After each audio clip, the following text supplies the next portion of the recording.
جی السلام علیکم، مسنا میرا نام ہے، میں جرمنی میں رہائش پذیر ہوں،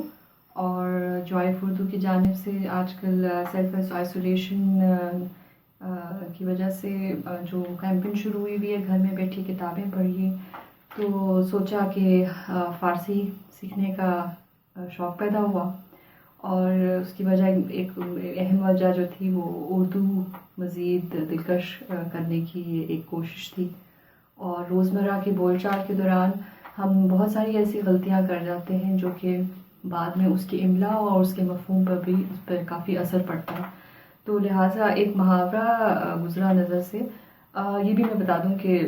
جو فارسی سیکھی وہ یوٹیوب پہ ایک چینل تھا خانِ فرہنگی جو لاہور میں کونسلیٹ ہے ایران کی، ان کا ایک تشکیل شدہ ایک پروگرام ہے، اور وہاں کچھ کورسز دیکھے تو ایک محاورہ سننے کو ملا جو کہ ہم لاشعوری طور پہ بہت تیزی سے پڑھ لیتے ہیں،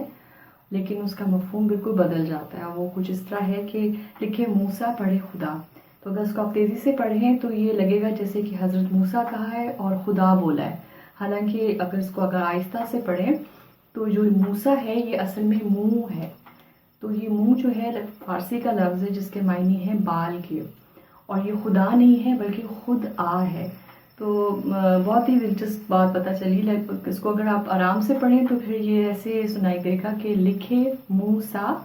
پڑھے خود آ، یعنی کہ جس نے بھی بال برابر لکھا ہے، اتنا باریک لکھا ہے، تو وہ پڑھے بھی خود ہی آ کر۔ تو یہ بہت ہی ایک دلچسپ بات جو ہے نا وہ فارسی سیکھنے کی بدولت پتہ چلی ہے۔